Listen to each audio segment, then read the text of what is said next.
Ninguém em Serrote Alto acreditou, quando soube que um rancho inteiro tinha sido arrematado por R$ 5. Era menos que um pastel na feira de sábado, menos que um punhado de parafusos na venda do seu Osvaldo. A notícia correu pelo povoado, com a mesma velocidade das tempestades que, de vez em quando, desabavam do céu rachado do sertão. Diziam que o cartório tinha se confundido, que a matrícula estava velha e embolorada, que a família antiga do lugar tinha sumido de um dia para o outro. Mas o fato é que o leilão aconteceu, meia dúzia de curiosos compareceu, e só um homem ergueu a mão quando o leiloeiro repetiu pela terceira vez, descrente: R$ 5. Alguém cobre? Não? Vendido. Esse homem era Abel Nogueira, 48 anos, viúvo fazia 4. O rosto queimado de sol e as mãos de quem conhece o peso de um saco de milho desde menino. Vivia sozinho no sítio que fora de seu pai e do pai de seu pai, a umas 2 léguas da cidade. Desde que Rosa, sua mulher, partira depois de uma febre que não cedia, o tempo tinha parado dentro da casa. As xícaras no armário, o vestido azul dobrado na gaveta, as mudas de buganvília que ela insistira em plantar na cerca e que teimavam em florir, quase como se Rosa ainda sussurrasse da varanda. Abel não esquece de molhar. Não era a primeira vez que Abel comprava um pedaço de terra que ninguém queria.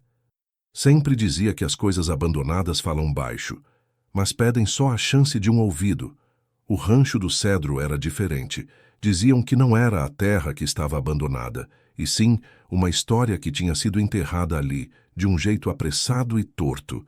Tinha a casa grande, de paredes grossas e janelas longas, um curral despencado num canto, um paiol quase de joelhos. Um cedro colosso exigia sombra para si mesmo no terreiro, tão antigo que, em sua casca, escavara-se a memória de muitos invernos e de alguns nomes. Abel foi conhecer o rancho numa manhã em que o ar tinha gosto de ferro.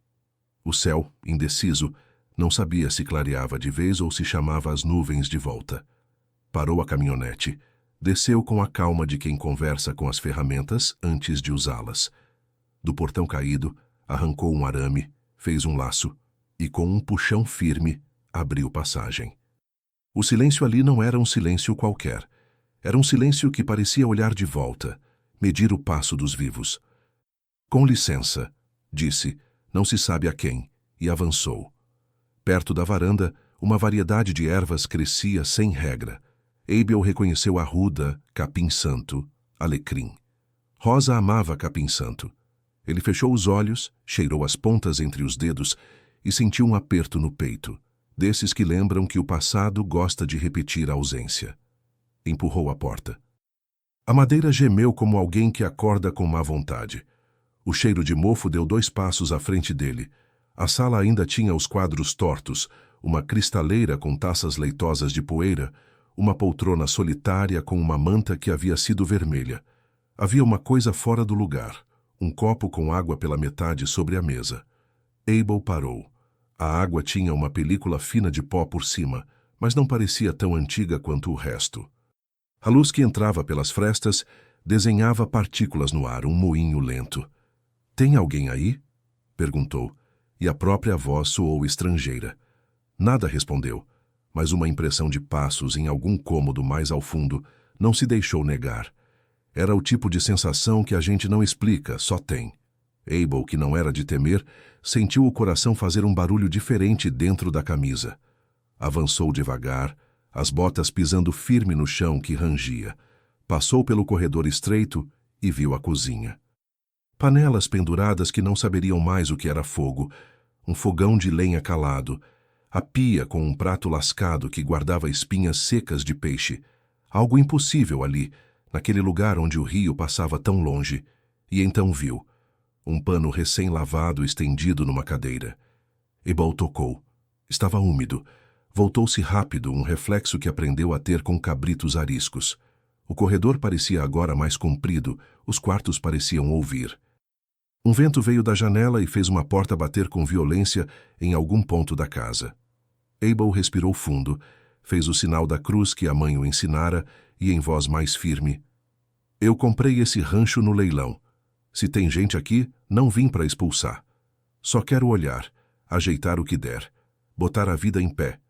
Se tiver precisando de coisa, se mostra. Eu não vou fazer mal, não. O cedro do terreiro respondeu primeiro, com um estalo lá fora, como se um ramo antigo lembrasse que ainda sabia falar. E então, de dentro do quarto, mais ao fundo, um sussurro. Não palavras inteiras, mas o atrito de uma respiração guardada por tempo demais. Abel seguiu. A porta do último quarto estava entreaberta. Abel empurrou. O quarto tinha paredes azuis, como se alguém tivesse tentado segurar o céu ali dentro. Uma cama de ferro sem colchão. No canto, uma maleta escolar com adesivos que já não mostravam desenho. Uma garrafa de plástico como as de água de posto, quase vazia. E o que de início Abel confundiu com o escuro era, na verdade, alguém encolhido entre a sombra e o dente da parede. Ei! Ele baixou o tom, como falaria com um potro medroso. Tá tudo certo. Pode aparecer. Os olhos que se acenderam eram enormes, atentos como os de uma corça. Uma jovem levantou o rosto devagar, os cabelos escuros colando no suor da testa. Devia ter 18 anos, talvez menos se a vida não tivesse apressado nela alguns sulcos de fome e de espera. Usava uma camisa masculina, comprida demais, e uma calça de tecido fino arregaçada, como se alguém tivesse vestido o que havia à mão. Magreza honrada, de quem aprendeu a se furtar e a se explicar pouco. Eu não vou te machucar, repetiu Abel, com os braços abertos, as palmas visíveis. Meu nome é Abel. Eu comprei esse rancho. Tô só olhando. Ela piscou, o corpo ainda em guarda. Os olhos desceram devagar até as mãos dele, como quem confere se não se esconde ali um perigo. Depois, num fio de voz, esse lugar não é seu. Abel assentiu não do jeito que concorda, mas do jeito que entende que a verdade às vezes é um osso duro de roer. Pode ser, mas o papel diz que é. Papel de cartório. E eu paguei. Pouco demais. A moça se ergueu um pouco, os joelhos tremendo discretos. O rosto tinha beleza bruta, daquelas que não dependem de nada além de ver o sol nascer. Nos olhos, uma resolução antiga para alguém tão nova. Ela respirou fundo, como quem toma coragem emprestada de algum canto do peito. Então o papel... Ela hesitou. O papel comprou meu silêncio também. Abel não esperava a pergunta. Sentiu-se atravessado por ela. Por um momento, foi como se a casa e o rancho todo prendessem a respiração esperando a resposta. Eu não quero o silêncio de ninguém, disse simples. Quero só trabalhar e ter paz. E... Ele procurou as palavras. Se tem coisa errada, a gente resolve. Mas eu preciso entender. Ela baixou os olhos. Por um segundo, Abel viu nela Rosa. Não no rosto, que era outro, mas na maneira de segurar a própria coragem, como quem segura um passarinho para que não fuja. A moça então levantou-se por fim, endireitando a coluna como quem se apresenta. Meu nome é Lina, disse. Tenho 18 anos. E se você comprou esse rancho, comprou também a promessa que fizeram aqui. E promessa quebrada chama desgraça. A palavra desgraça caiu com peso. Sheu não era homem de medo fácil, mas acreditava no que não se pode pesar na balança. Os olhos dele percorreram o quarto, como se procurassem a imagem invisível da tal promessa. Me conta, pediu. Me conta desde o começo. Lina encarou a porta, como quem espera que o corredor traga de volta gente que não volta. Depois caminhou até a janela e empurrou o postigo. A luz entrou, desenhando pólen de luz no ar. O cedro, imenso lá fora, parecia mais perto. O começo, ela disse, e um sorriso breve e sem alegria apareceu. Não tem começo fácil aqui. Sentou-se no chão, as costas na parede azul. Abel permaneceu de pé, respeitando a altura que a história precisava. O silêncio voltou, mas agora era um silêncio em que cabia palavra. Eu não nasci aqui, Lina começou. Me trouxeram, faz uns meses, ou um ano. Eu não sei. E ao dizer isso, o rosto dela se contraiu num esforço. Eu perdi a conta. Abel fez menção de falar, mas calou. Quando a água corre no fio da pedra, a gente aprende a não meter a mão. Tinha uma mulher, Lina continuou, Madalena. Ela morava na cidade, numa casa de muro alto. Era enfermeira, acho. Ou dizia que era. Um homem vinha às vezes. Chamavam ele de Dr. Nilo. Ele falava baixo e comia as palavras como se elas também tivessem vergonha de sair da boca dele. Eles diziam que eu devia ficar quieta, que a vida melhora quando a gente não pergunta. Eu aprendi a não perguntar. Mas Lina olhou para as mãos, as unhas roídas. Às vezes a pergunta não cabe mais dentro da gente. Abel sentiu alguma coisa nele, antiga, se remexer. Rosa sempre dizia: o mal gosta do escuro. Mostra a luz, Abel. Ele puxou a cadeira que encontrara na cozinha, bateu o pó com um pano e sentou devagar. Um dia, disse Lina, me trouxeram para cá. No começo vinha gente que eu não via a cara porque colocavam um pano nos meus olhos. Diziam que era só até arrumarem as coisas. Diziam que eu não podia sair, que lá fora o mundo ruim estava me esperando.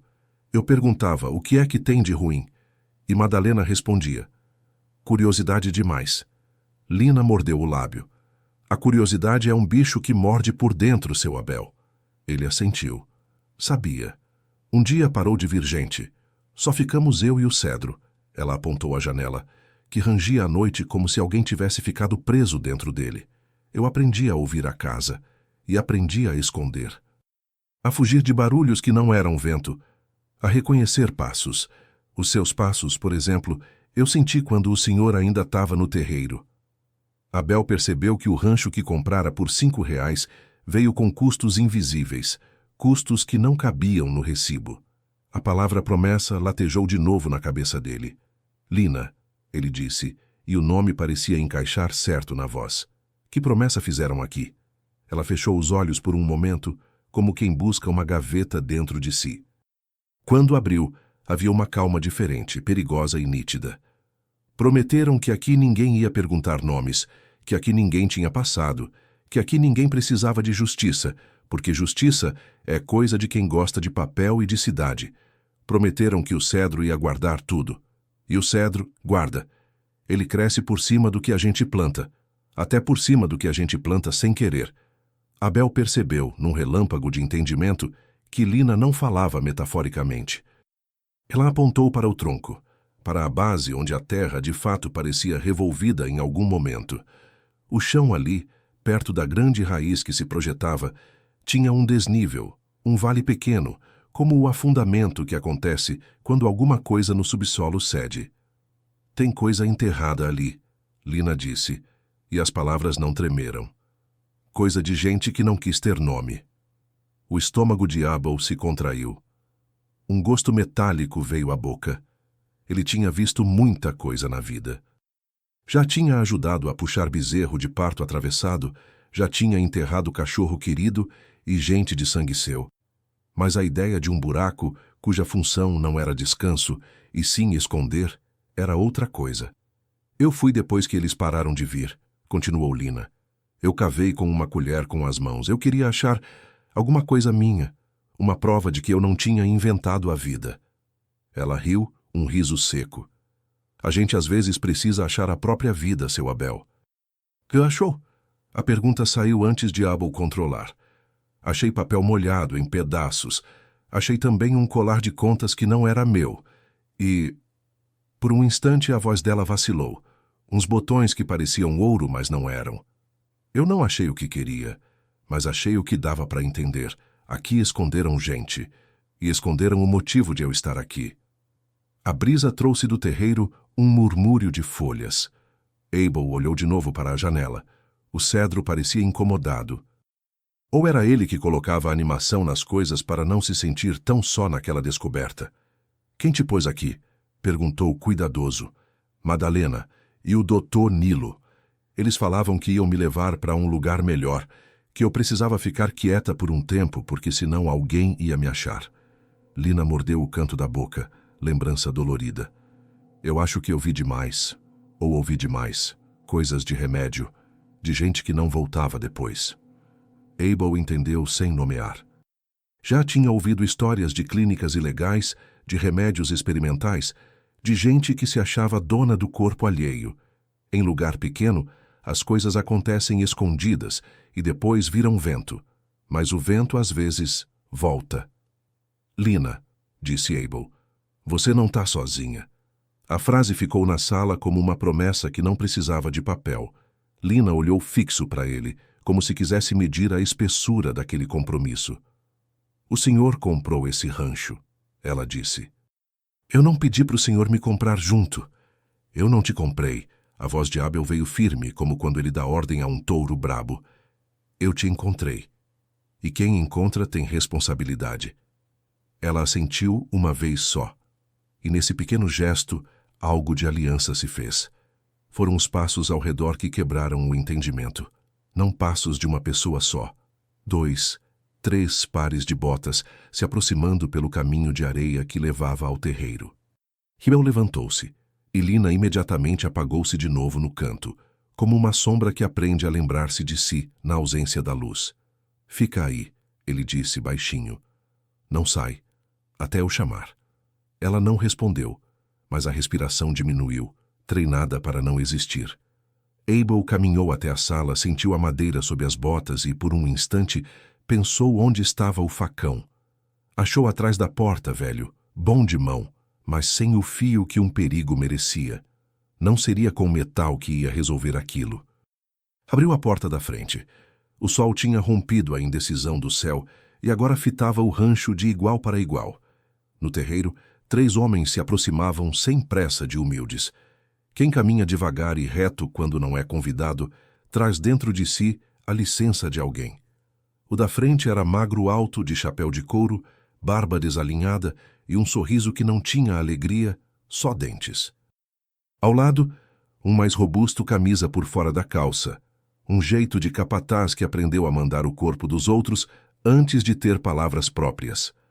O terceiro, mais atrás, parecia o menos à vontade, como se o chão que pisava não prometesse firmeza.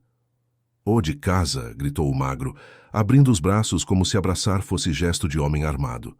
"Que lugar bonito de ver, vice! E que sorte deu, moço, de comprar baratinho uma belezura dessa!" Abel apoiou a mão no batente, o facão escondido do lado de dentro, mais por hábito que por intenção. "O lugar é velho, precisa de cuidado", disse, cortando salvação e intimidade. "Eu sou Abel. E os senhores são amigos do lugar." O magro respondeu, se adiantando mais um passo. "Eu, Jaiminho, esse aqui, o Zeca, e o quietão é cego de um olho." Riu com o trocadilho e ninguém o acompanhou. "A gente tem vindo aqui desde o tempo em que tu ainda não tinha levantado a mão no leilão. Tu entende, né? Tem coisa que papel não compra." Abel sentiu o arrepio do perigo. O rancho parecia encolher um pouco, como se espreitasse atrás dele para não se mostrar aos visitantes. Ele desceu um degrau da varanda, sem deixar a porta completamente aberta atrás. "Papel compra obrigação", disse. "A minha é cuidar. Não vim comprar briga com o passado de ninguém. Só não gosto que pisem onde não foram chamados." Jaiminho sorriu, mas agora sem dentes. Os olhos dele eram lisos, sem relevo, como 2 pedras gastas de rio. "Tu é valente. Gosto. Mas te falo como quem aconselha. Tem promessa aqui, moço. Tem promessa de gente graúda. E promessa não se desmancha assim, botando o nome no papel. Nós só viemos lembrar." Abel sentiu pelas costas a presença da casa. Quis olhar para se certificar de que Lina continuava sombra. Não olhou. No campo não se dá as costas para o que vem reto demais. "Agradeço o recado", disse. "E devolvo o favor. Daqui para frente, quem pisa aqui bate palma no portão. Se tiver porta, bate nela. E se tiver gente que quer lembrar promessa, que venha com nome, cara e luz do dia. Porque à noite, quem fala é o cedro, e o que ele sopra eu ainda vou aprender." O que veio depois foi um segundo de nada, que é quando a violência ainda pensa se vale a pena. Zeca contraiu o maxilar. O que chamavam de cego olhou para o chão, como quem prefere não guardar memória de alguns acontecimentos. Jaiminho levou a mão devagar à cintura, não para sacar, mas para coçar o que não coça. Um gesto que homens fazem quando querem lembrar ao outro que mãos existem para coisas que não são gentis. "Tu tá certo de ficar?" ele perguntou, voz macia que não combinava com o olho. "Porque tem moça tonta que se esconde por aqui. E moça põe a gente em enrascada. Às vezes, o mais prudente é deixar a casa falar sozinha até ela cansar. Abel sentiu o sangue ferver, não no sentido da raiva, mas no sentido da proteção. Ele não suportava a covardia com quem tinha pouca idade de vida e muito peso de mundo. Controlou o tom. A moça, disse, se existir vai falar por ela mesma, se quiser. E inclinou-se um pouco para a frente. Eu não aconselho homem nenhum a vir buscar o que não é seu. Jaiminho considerou. O vento mudou de lado. Trouxe um silêncio novo, como quando os bichos da mata prendem o fôlego. Então ele sorriu outra vez, abriu os braços e deu 2 passos para trás. Tu é desses que conversa com árvore, né? Apontou o queixo para o cedro. Pois conversa direito, porque tem mais raiz do que parece aí. E raiz, quando a gente corta errado, rebenta. Virou-se. Zeca e o cego o acompanharam. Antes de irem embora, Jaiminho se virou de novo. A gente volta e traz quem prometeu, para te explicar, ou para te ensinar. Abel acompanhou com os olhos até sumirem na dobra do caminho. Ficou um tempo parado, o sol pesando no ombro, o som da própria respiração indo e voltando. O rancho parecia relaxar outra vez, como uma carne que sai da água fria. Pode sair, Lina, disse, sem virar o rosto. Eles foram. Demorou um instante. O tipo de demora que alguém aprende para ter certeza de que a paz não é um truque. Lina apareceu na sala, os olhos grandes de novo, mas agora com outro brilho, o brilho de quem observa alinhamentos. O homem que disse, a ameaça que houve, o que ficou de pé. Eles... Ela começou e mordeu a palavra. Eles são serviço de alguém. Do Tonilo? Abel arriscou. Não. Maior. O rosto dela endureceu. Vereança, prefeitura, gente que anda com papel e sorriso, gente que diz, é pro bem de todos, e joga a sujeira debaixo do tapete. Esse rancho, Lina olhou em volta, esse rancho é tapete. Abel sentiu o peso das palavras se acomodarem na compreensão. O preço de R$ 5 adquiriu, enfim, sentido perverso. Ninguém quer pagar por o que queima na mão. Jogam o valor lá embaixo, como se cobrassem por favor. Leva isso daqui, por piedade. Ele, que sempre consultava o próprio peito antes do bolso, percebia agora a armadilha. O barato vinha com a conta no verso. Escuta, ele disse, e a voz tinha o pragmatismo de quem acorda o dia para o trabalho. Tu precisa comer. Já comeu hoje? Lina hesitou. Um rubor envergonhado cruzou-lhe o rosto. Eu... não. Ontem sobrou um pouco de feijão num pote que achei, mas já azedou. Então a gente vai cozinhar. Abel juntou os punhos levemente, um gesto de decisão. Tu fica por aqui que eu já volto com coisa de comer. Eu não posso te deixar sozinha. Mas se tu quiser, eu não quero ficar sozinha. Ela cortou rápido demais e abaixou os olhos. Desculpa, é que a noite aqui fala. E quando fala, eu penso que Madalena volta. Ou que Jaiminho traz alguém que eu não quero ver. Tá bem. Abel assentiu. Então tu vem comigo. Fechamos a casa e tu entra na caminhonete. Se alguém perguntar, tu é minha afilhada. Ou sobrinha. Vai pensar o quê? Não me importa. Lina o estudou por um segundo longo, como quem olha o rosto de um estrangeiro buscando a palavra confiança escrita em algum lugar. Encontrando qualquer coisa parecida, fez um gesto curto. Tá. Foram até o quarto. Lina juntou a maleta escolar, a garrafa quase vazia e um caderno fino que Abel ainda não tinha visto. Ele notou o cuidado com que ela o colocou no fundo da maleta, como quem guarda fogo dentro de pano molhado. O que é? Ele perguntou apontando com o queixo. Coisa minha, ela respondeu sem dureza, mas com uma linha clara, limite. Abel respeitou. Aprendera com Rosa que pergunta boa é a que não furta. Na cozinha juntou o que encontrou que pudesse servir de primeira arrumação. Uma panela ainda confiável, uma colher de pau, um pano que não cheirava a mofo demais. Na sala, trancou a porta com o que restava da fechadura e prendeu com um arame. No terreiro, olhou para o cedro e, sem saber por quê, tocou o tronco com a palma da mão. Eu sei, disse baixinho. Eu ouvi. Não esperava a resposta, mas o tronco devolveu um calor discreto, como quando a gente encosta na barriga de um animal vivo. Abel estremeceu. Subiram na caminhonete. Lina se encolheu no banco, olhando o mundo passar como quem olha um rio pela primeira vez. A estrada de chão os levou até o sítio de Abel, que não era longe. Ao chegarem, as buganvílias na cerca exibiam o exagero roxo de quando a seca e a flor decidem, por um instante raro, fazer as pazes. Lina tocou as flores com os dedos, como quem confirma que um cor de mundo ainda existe. Bonito, ela disse, e o elogio saiu como um gole de água depois de muito deserto. Foi Rosa que plantou, Abel respondeu, sorrindo de um jeito que doeu. Minha mulher. Foi? Lina pegou a delicadeza da conjugação mais rápida que gente muito mais velha. Desculpa. Não precisa. Ele empurrou a porta da casa, que respondeu com um cheiro de gente, de café entranhado, de lenha. Entra. Lina parou no umbral. O gesto era pequeno, mas dizia um temor antigo, o de não merecer teto que não fosse seu. Abel estendeu a mão, não para tocar, mas para autorizar sem obrigar. Entra, Lina. Ela entrou. O olhar percorreu o fogão a lenha, a mesa de madeira com marcas de faca, a parede com um relógio parado. Havia retratos de Rosa, um deles de vestido azul, um sorriso que preferia ser tímido. Lina se aproximou do retrato como quem se aproxima de um poço, sedenta. Ela parece boa. Era. Tawel abriu o armário, pegou arroz, feijão, farinha, óleo. Era e ficou, dizia minha sogra. Colocou água para ferver, acendeu a chama, picou alho com um jeito de quem devolve ritmo ao mundo. Lina sentou numa cadeira, o corpo ainda alerta, mas a alma começando a soltar as amarras uma a uma. Eu escrevo, ela disse de repente sem ser perguntada. No caderno. Conto as coisas, para eu não esquecer. Porque os outros esquecem a gente fácil.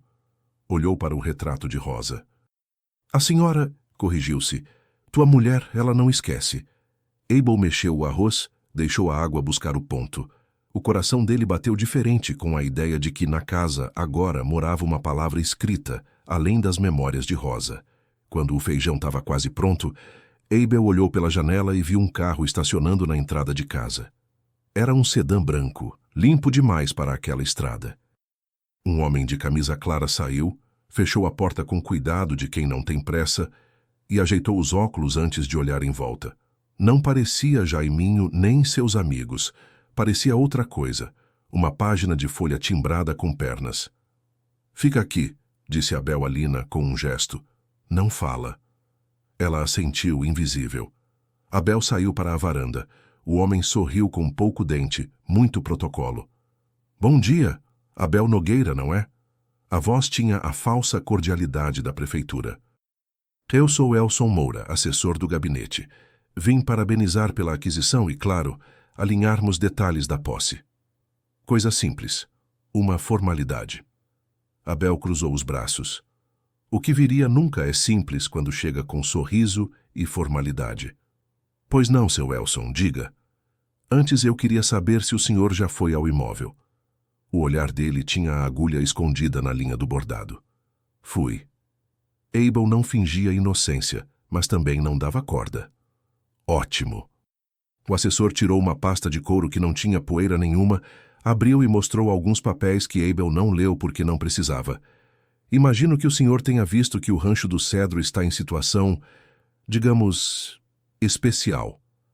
Escolhia palavras como quem escolhe pedras para atravessar um rio sem molhar o sapato. A gente tem recebido denúncias, bugigangas, gente que fala demais. E... boatos. O senhor sabe como é. Abel não respondeu. Sentiu, entretanto, que dentro da casa, Lina prendia a respiração, como se a sala pudesse virar boca e contar a presença dela. A administração tem interesse em resolver, e a melhor maneira de resolver, às vezes, é redirecionar. Elson alinhou os papéis, bateu a borda na perna. O senhor não deve perder tempo com lugar problemático. Nós, da prefeitura, propomos adquirir o Rancho do Cedro de volta. Claro, com uma compensação justa. Abel ergueu uma sobrancelha. Quanto? Elson sorriu com os cantos, como quem se deleita com a didática do número. Digamos 30 mil reais. Hoje, em dinheiro. Pausou. E o senhor assina um termo dizendo que não teve acesso a nenhuma parte do imóvel, que não entrou. Só para facilitar, sabe como é? Papelada. O mundo ficou muito devagar por um instante, como quando a gente ouve o próprio coração de tão silencioso que o resto ficou. Abel viu por dentro a sequência de coisas que aquele dinheiro poderia resolver.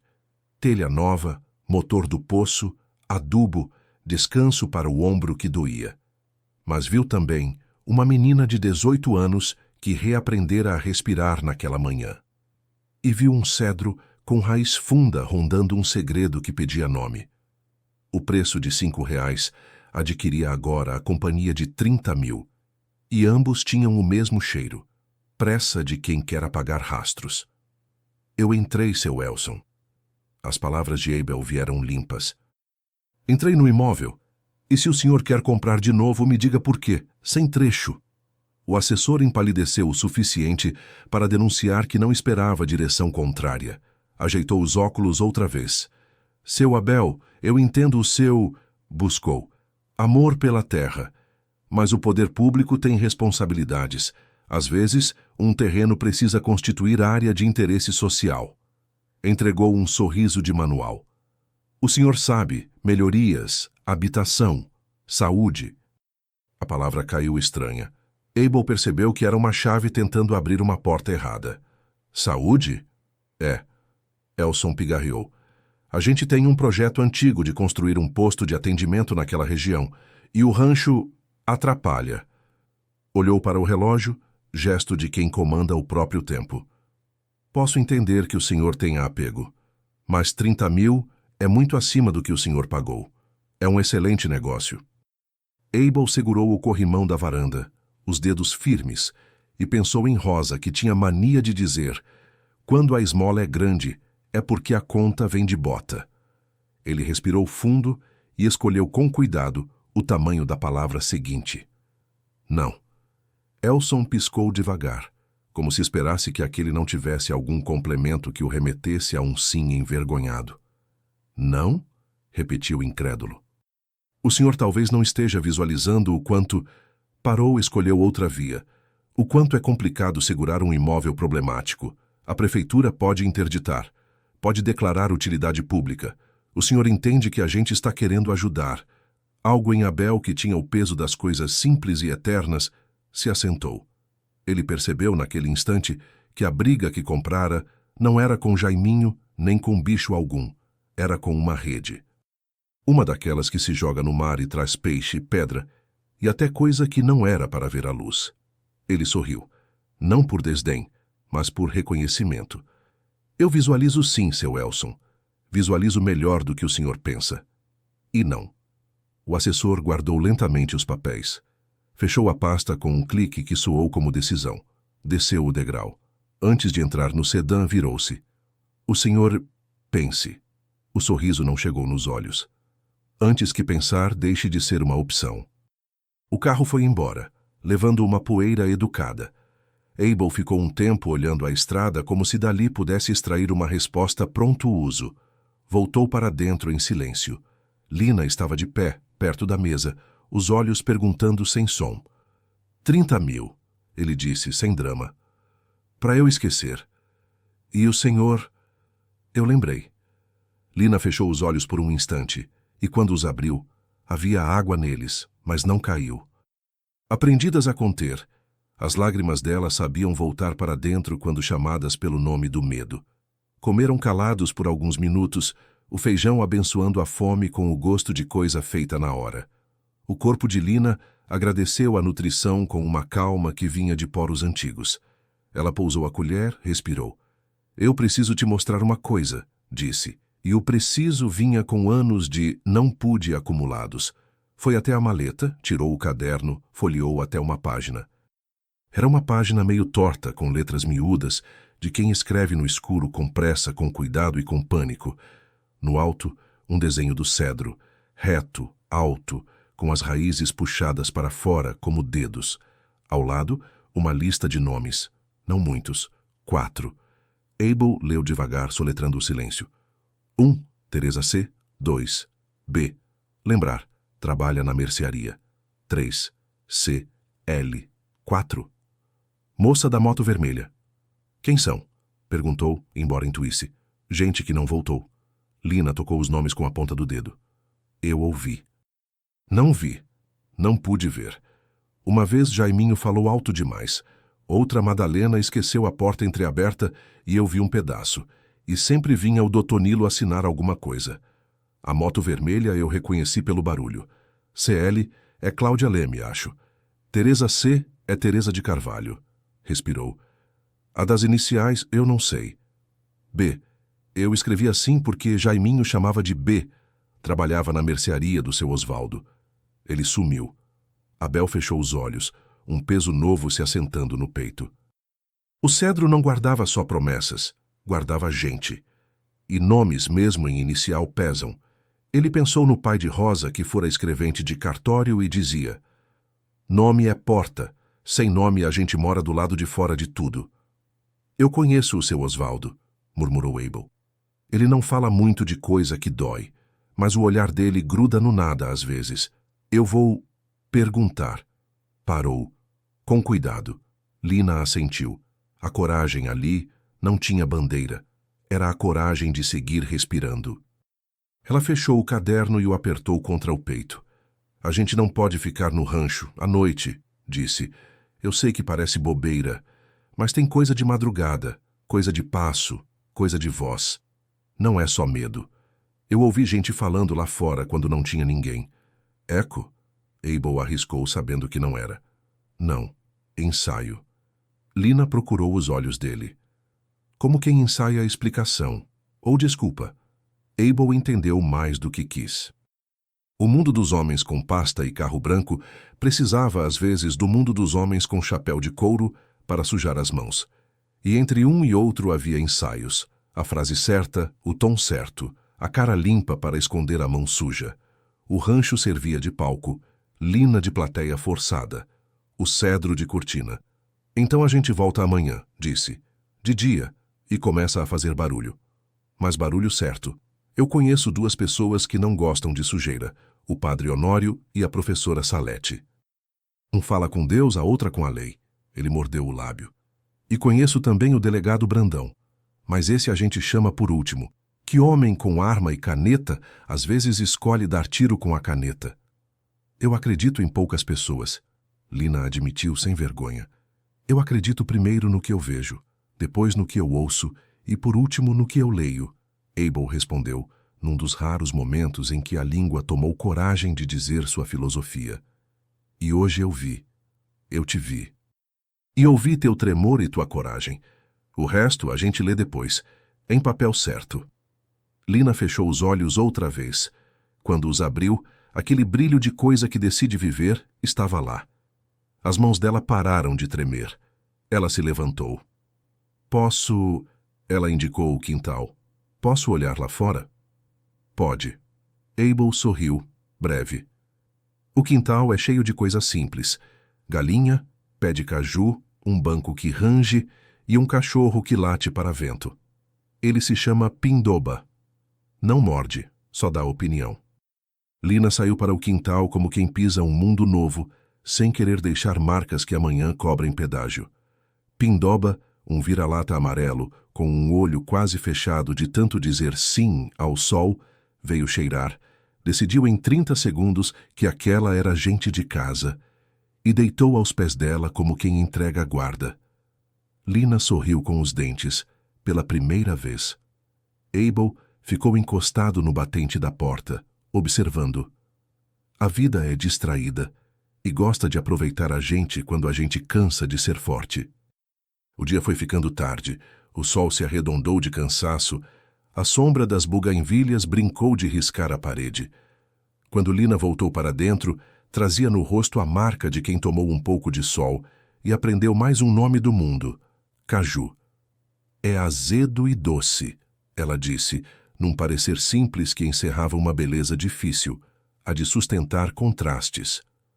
Igual à vida, Abel respondeu, e os dois se permitiram uma risada pequena. À noite, depois de trancar as portas, alimentar Pindoba e de pendurar uma roupa lavada pela metade, Abel acendeu uma lâmpada na sala.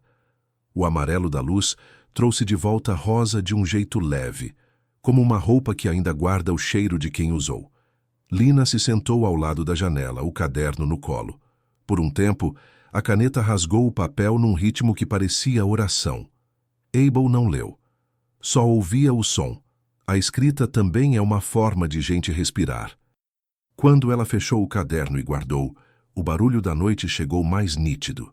Grilos, um sapo teimoso perto do tanque, um carro longe na estrada errada. Abel levantou, foi até a estante e pegou um radinho velho. Girou o dial até achar uma música que não se escuta com os ouvidos, e sim com as costas. Deixou baixinho.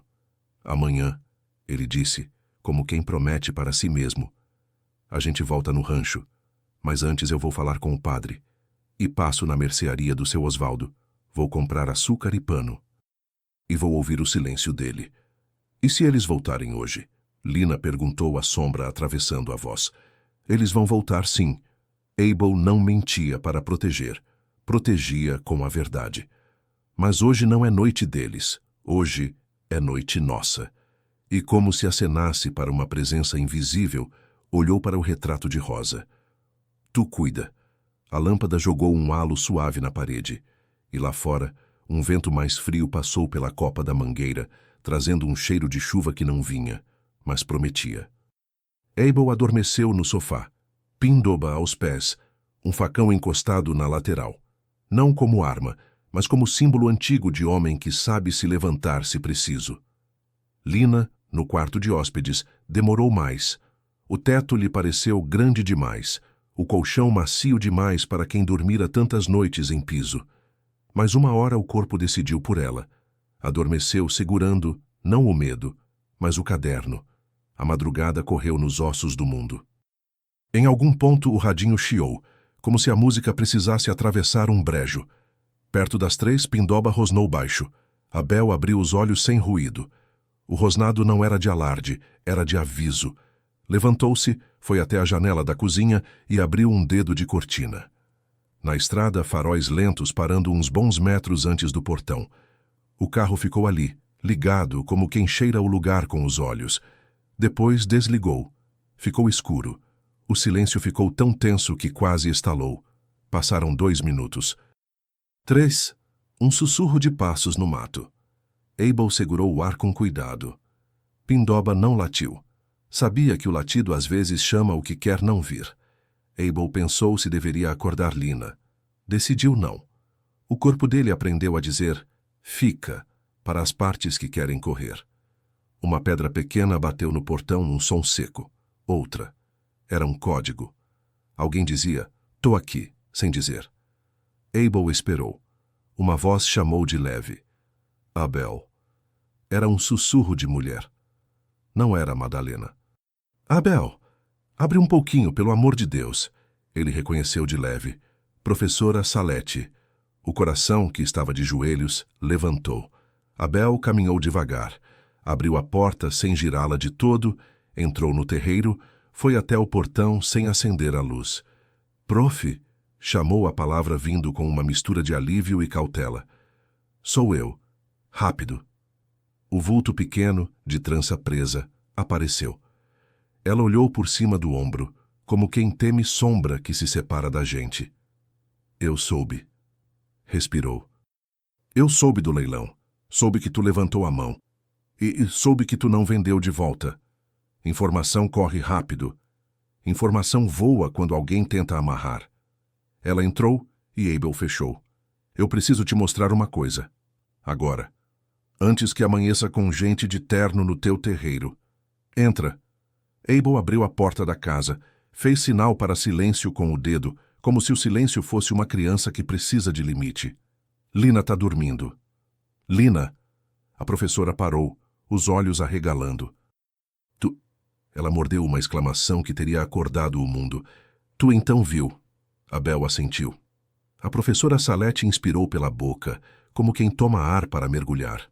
Tirou da bolsa uma pasta de papelão, aberta e gasta. De dentro, Puxou fotos impressas em papel comum, algumas matérias de jornal que nunca foram além da nota de rodapé e, por fim, um mapa tosco do Rancho do Cedro. Isso aqui, ela disse, apontando para um círculo no mapa, muito próximo do cedro. É onde sumiram 3 moças. Todas adolescentes quando desapareceram. Parou. Olhou Abel pesando, se dizia o próximo pedaço. E um rapaz de mercearia. Apontou um outro ponto, quase ao lado. B. O nome inteiro é Breno. Breno Maciel, filho do seu Osvaldo. A palavra filho é dessas que tem ombros. Carrega pais junto. O chão pareceu dar um passo para trás. Abel viu o rosto do seu Osvaldo, um bigode grisalho e um olhar bom, agora sudando dor antiga. Eu achava, Salete continuou, que era lenda. Até 2 meses atrás, quando uma aluna minha me trouxe isso. Mostrou um papel com letras miúdas, uma cópia ruim de um atestado. Clínica Comunitária Nilo de Sá. Fechou há 3 anos, mas continua recebendo repasses para projetos de pesquisa. Pesquisa com humanos. Engoliu em seco. O cedro guarda, a cidade esquece. E quem lembra, tem medo. Abel sentiu de novo o cedro por dentro da casa, como se as raízes agora se esticavam até ali, passando debaixo do assoalho, ouvindo. Lina, no quarto, se remexeu, como se um fio invisível a ligasse às palavras que diziam seu destino. Amanhã, disse Salete, e a decisão em sua voz tinha cimento. Eu vou com vocês no rancho. A gente marca o chão, a gente abre o que puder, a gente fotografa. E depois a gente... Procurou. A gente grita. Em rede social, em rádio, em igreja. Grita tanto que a prefeitura vai ter que tapar os ouvidos com as próprias mãos. Abel sorriu de lado, pela primeira vez em horas. A coragem da professora tinha um jeito bonito de ser. Juntava prática e poesia. Padre Honório, ele disse lembrando do plano, o senhor acha que ele... O padre é medroso como todo homem bom, mas quando a verdade entra pela porta, ele não tranca. Ele abre mais. E o delegado? O delegado Brandão é um mistério. Metade justiça, metade política. Precisamos de provas que não caem na água quando sopram. Senão, ele te desmonta num parecer. Kael sentiu que a peça do dia seguinte começava a montar sozinha. Cedro, paz, celular, testemunho. Mas havia um fator que ele não podia guardar só para si. Lina, disse com cuidado, precisa querer. A história é dela também. Eu não empurro ninguém para a luta. Olhou de leve para o corredor. Ela veio do escuro para o meu terreiro hoje. Não vou empurrá-la para um palco se ela não quiser. Respiração. Mas acho que ela quer. Ela quer viver, corrigiu Salete, com uma lucidez mansa. E viver às vezes é brigar. Guardou as fotos quase todas, mas deixou uma sobre a mesa. Um retrato velho do pôr do sol batendo no cedro, a sombra alongada parecendo um braço. Sabe, Abel, ela falou mais baixo, eu tenho medo, mas eu tenho vergonha de ter medo cada vez que eu passo naquela estrada e não paro. Hoje eu parei, porque tu parou por mim primeiro. Abel não entendeu no primeiro segundo. Salete suspirou. Quando a tua mulher Rosa ficou doente, disse com delicadeza, tu levou chá para minha mãe. Ela tinha asma ruim, e tu deixou uns remédios de mato lá. Nem me conhecia direito. Fez e saiu. Eu vi. Tem gente que aparece na hora certa. E eu pensei, se o Abel parou por nós naquela vez, eu paro por ele agora. Eu paro por Lina. Abel engoliu um pedaço de silêncio que parecia ter espinho. Às vezes, a vida devolve troco em moeda que a gente esqueceu que deu. Obrigado, disse com o peso certo. Não agradece, não. Salete acenou como quem espanta mosca de sentimento. Só bebe um café amanhã cedo e me pega lá em casa.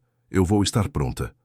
Olhou para a janela, viu a linha da madrugada começar a borrar o escuro. E tu dorme um pouco. Que homem cansado briga por 2, mas erra o terceiro movimento. Ela saiu como veio, em silêncio, levando a bolsa e deixando a decisão. Abel fechou a porta, encostou a testa na madeira por um instante. Píndoba veio e encostou o focinho na panturrilha dele como quem diz, eu tô aqui, eu late se precisar. Abel foi até o corredor. Na porta do quarto, Lina estava acordada, sentada, o caderno no colo. Ela olhou para ele sem surpresa. Eu ouvi. Não se justificou. Eu quero.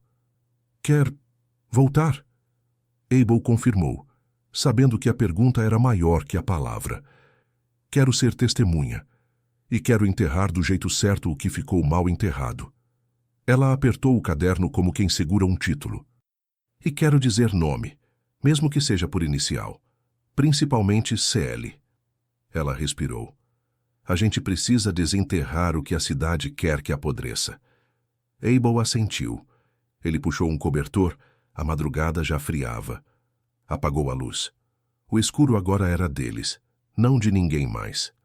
O amanhecer não pediu licença. Acordou com cheiro de pão vindo da casa vizinha, galos adiantados e um faro de chuva que ainda negociava com o céu. Abel preparou café forte, passou manteiga num pão que estalou de fresco e deixou um pedaço maior no prato de Lina. Ela comeu com fome calma, os olhos mais claros.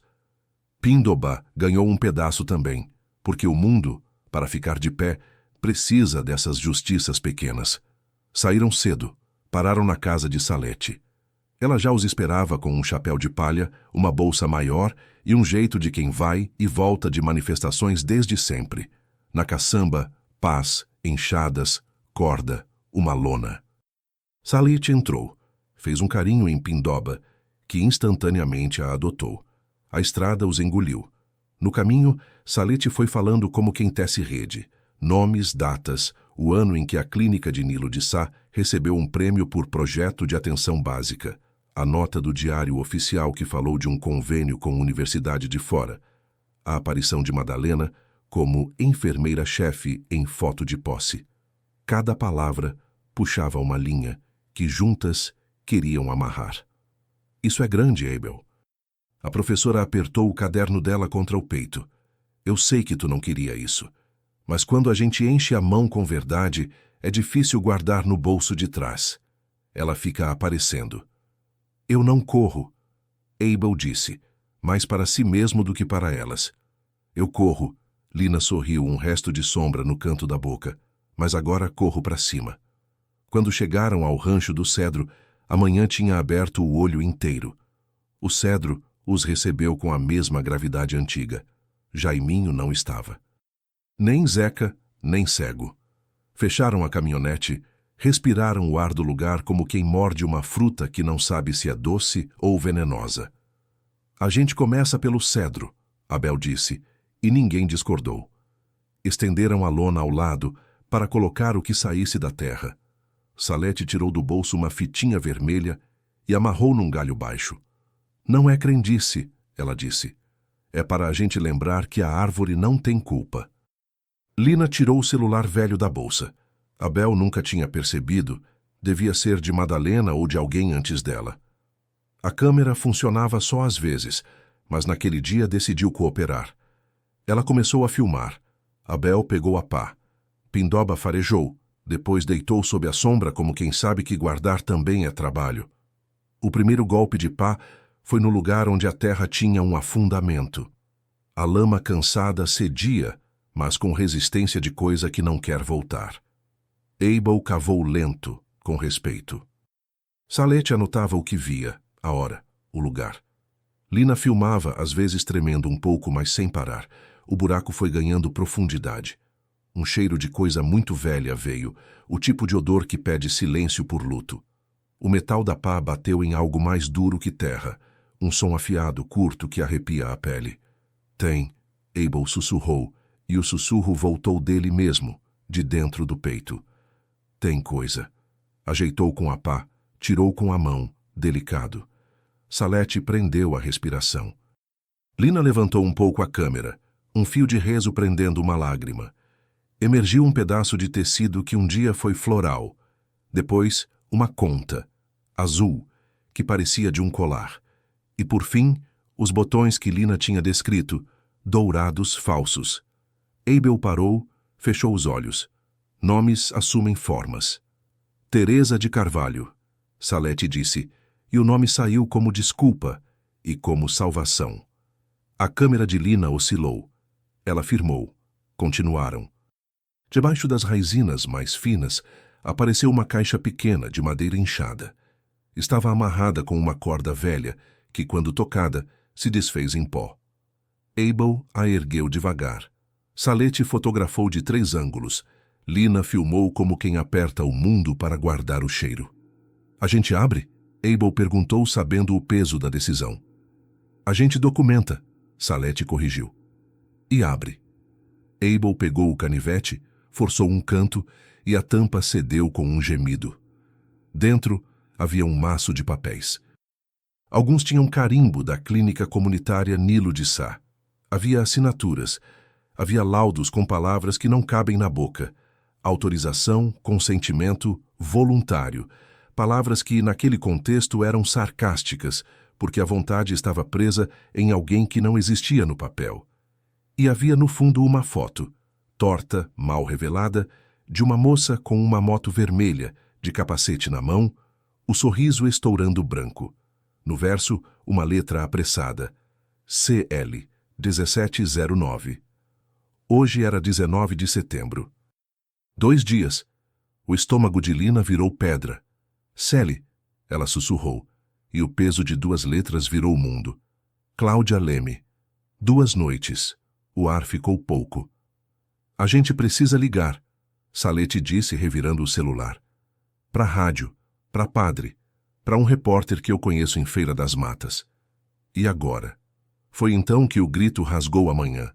Não era humano, ou era de um humano em quem a alma tropeçou. Pindoba levantou num pulo pelo eriçado. Abel ergueu a cabeça, os olhos estreitos. Lina apertou a câmera. No caminho de entrada, Jaiminho surgia, Zeca ao lado e o cego um pouco atrás.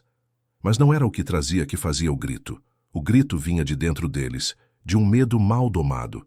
Atrás, 2 homens que Abel não conhecia, de camisa de manga comprida e bota nova, traziam uma maca improvisada. Sobre ela, um corpo frágil, magro, pálido, respirando curto, os olhos semiabertos, cortados por fissuras de fome. Madalena vinha junto, com um avental por cima do vestido, a cara fechada como quem traz uma doença na boca. Abel! Jaiminho gritou, gesticulando ofegante. Pelo amor de Deus, ajuda! A palavra ajuda vinda de Jaiminho pareceu um cismo ético. Salete se colocou na frente de Lina sem mostrar medo. Abel deixou a pá, caminhou, o coração 2 marteladas por passo. O que houve? A pergunta veio seca de quem entrega água e cobra a verdade. Madalena falou e a voz tinha óxido. Reagiu mal. Dr. Nilo falou que era normal. Não foi. A gente trouxe pra cá porque aqui...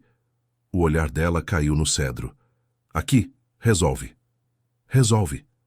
A palavra explodiu em Abel como dinamite. Resolve significava calar, enterrar, virar promessa. Aqui não resolve mais nada desse tipo, Abel disse, baixo e absoluto. Aqui a gente chama pelo nome. Salete, liga pra rádio agora. Lina, filma. Ele olhou para Madalena. Quem é ela? Nome. Madalena hesitou um pedaço de vida. Jaiminho a olhou com fúria surda. Zeca olhou o chão. O cego ajustou o boné tentando desaparecer. Os 2 homens de bota nova olharam para trás, como quem espera a ordem que não veio. Nome, Abel repetiu, agora com a voz que se usa para segurar boi no laço. Cláudia. Madalena cedeu, e a palavra saiu como um pedido. Cláudia Leme. Lina fechou os olhos por um segundo e abriu com água neles. Salete já falava no telefone, a voz clara dizendo coordenadas, pedindo viatura, ambulância, padre imundo. Põe ela aqui. Abel apontou para a lona estendida. Agora. Jaiminho, pega a água. Madalena, se tu tem remédio, bota na sombra e diz o que é. E tu, moço de bota nova, apontou para um. Tira essa cara de quem errou o caminho e ajuda a salvar a vida que tu quase apagou. Os homens obedeceram. Cláudia foi posta sobre a lona. Respirava com dor. Madalena abriu uma bolsa, tirou ampolas, seringas, frasco de soro. Abel interceptou a seringa. Sem injetar nada até chegar a ambulância, disse, e a mão dele, que já aparou queda de bezerro e caiu de cavalo, agora aparava a ética. Tu fala o que deu. Tudo. Madalena começou a chorar. Choro de ferro acumulado. Saía sem lágrima, só som. Jaiminho trouxe água. Zeca abanou o ar com um chapéu. O cego se ajoelhou num gesto que ninguém esperava e segurou a mão de Cláudia. Fica, ele disse num sussurro de menino. Fica. A sirene veio como uma promessa de longe. Salete falava com a rádio e, em minutos, gente começou a chegar. De bicicleta, de moto, a pé. Curioso, indignado, devoto, assustado. Padre Honório apareceu. Cabelo desgrenhado, batina meio torta, o olhar de quem foi arrancado da cama por um anjo sem paciência. Meu Deus, ele disse, aproximando-se de Cláudia. Reza comigo. E rezou a oração mais curta e mais certa que se pode rezar. Nome. É Cláudia, Cláudia, Cláudia. O delegado Brandão chegou quando o sol já cortava o cedro por lateral. Veio com 2 policiais, um bloco de notas e uma cara de quem já ouviu muita coisa que não fez nada, e 1 ou 2 que o fizeram dormir mal. Abel o encarou como quem encara uma encruzilhada. Delegado, disse oferecendo o buraco, a caixa, os papéis, a câmera de Lina, o mundo. Tá aqui.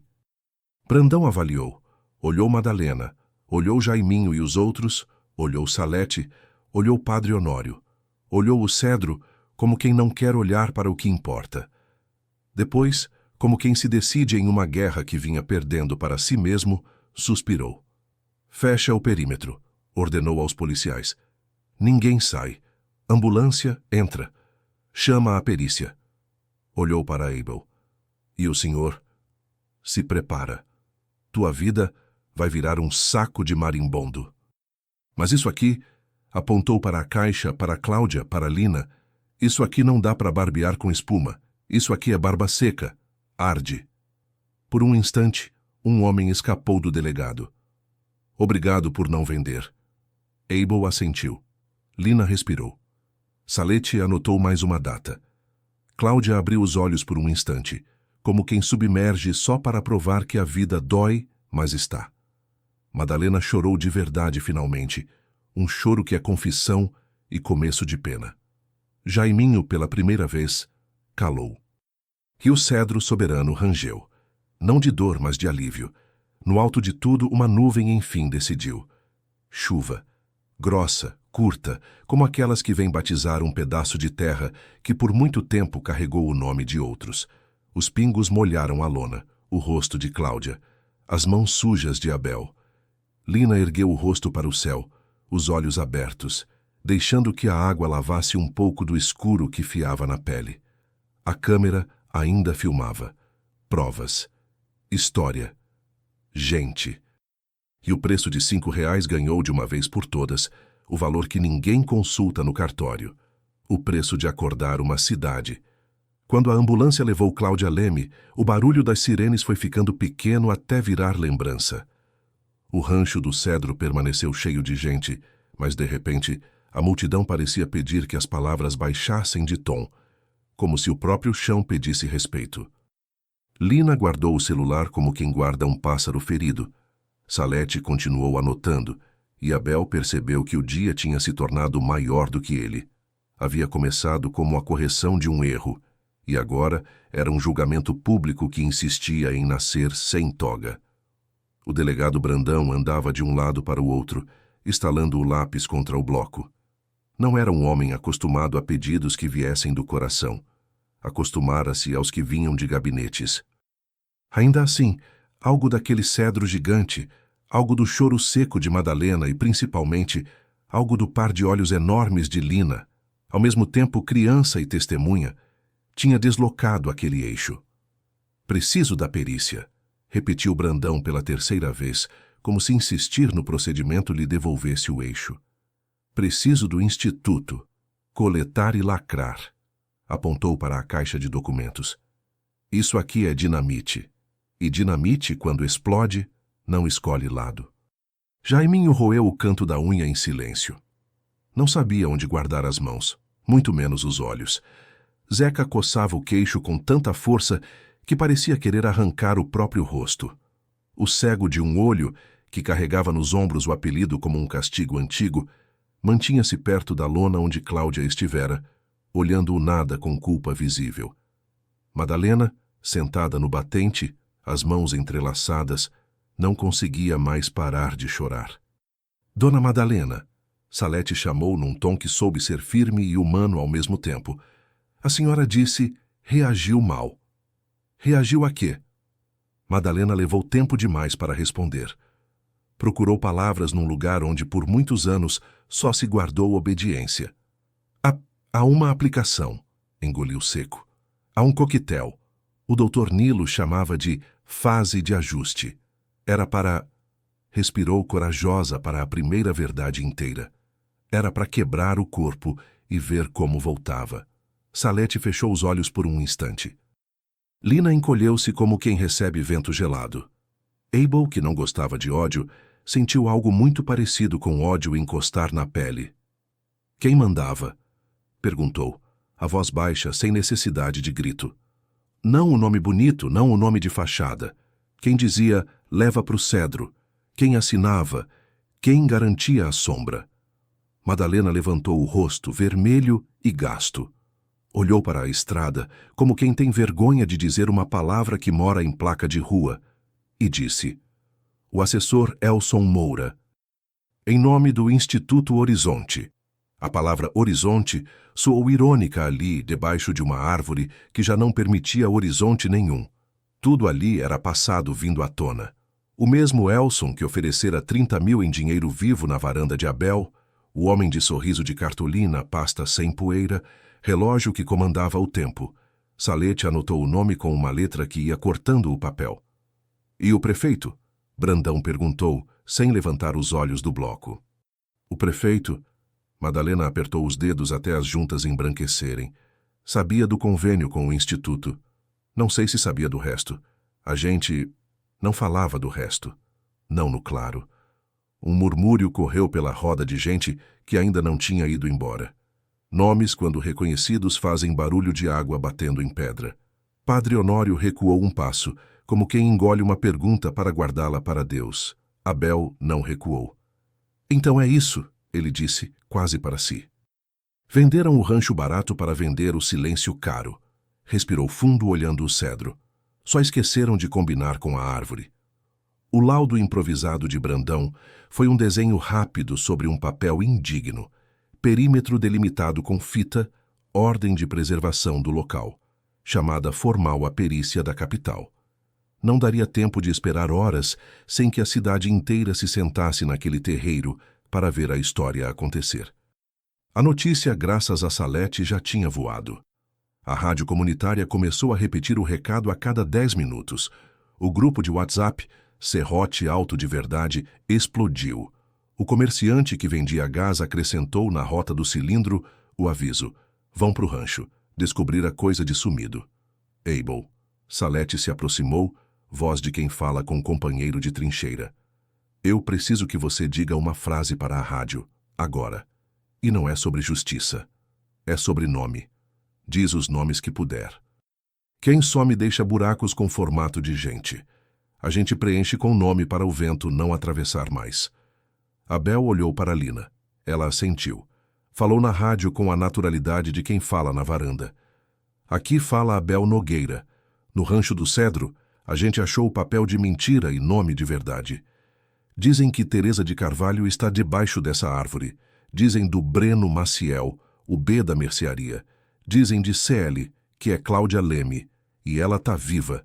Eu digo que aqui tem gente. E enquanto tiver nome, ninguém vende o cedro. A cidade ouviu. Quem estava distante pegou a estrada. Quem estava perto mandou mensagem. Quem tinha medo percebeu que o medo agora era outro. O de ficar calado quando o mundo começou a dizer nome.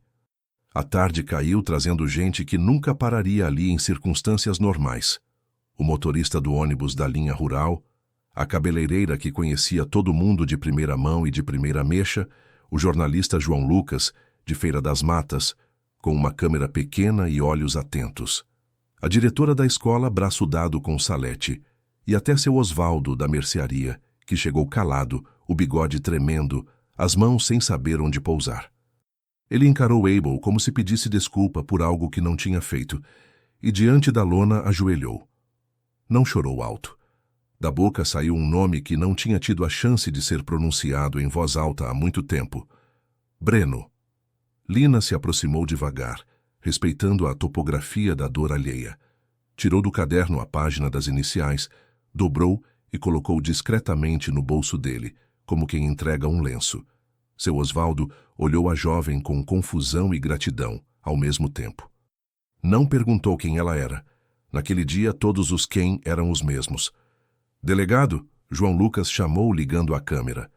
O senhor confirma a abertura de inquérito sobre possíveis... Procurou um eufemismo e desistiu. Possíveis homicídios ligados a um programa de saúde municipal e a um instituto parceiro. Brandão ajeitou a gravata como quem ajeita o rumo. Confirmo a abertura de inquérito, o isolamento da área, a condução coercitiva de envolvidos para depoimento e o acionamento da perícia estadual. Confirmo também que a população vai ser informada. E aproveito para dizer, a partir de hoje, o rancho é cena de crime e lugar de respeito. Olhou para Abel. O senhor fica como guardião moral, mas não toca mais nada até eu autorizar. Abel assentiu. Não por submissão, mas porque respeitar era sua vocação antiga. Lina segurou o caderno mais forte. Salete filmava, fotografava, anotava. E foi nesse excesso de documentação que o primeiro golpe tentou acontecer no escuro. Anoiteceu comprido. A perícia ainda não tinha chegado. No papel, a capital ficava a pouco mais de 100 quilômetros, mas em caso de coisas que mobilizam gente graúda, a estrada se estica. Brandão escalou 2 policiais para guardar o terreiro do Cedro e dispersou a maioria, pedindo que cada um voltasse no dia seguinte, com sol. O padre ficou. Salete ficou.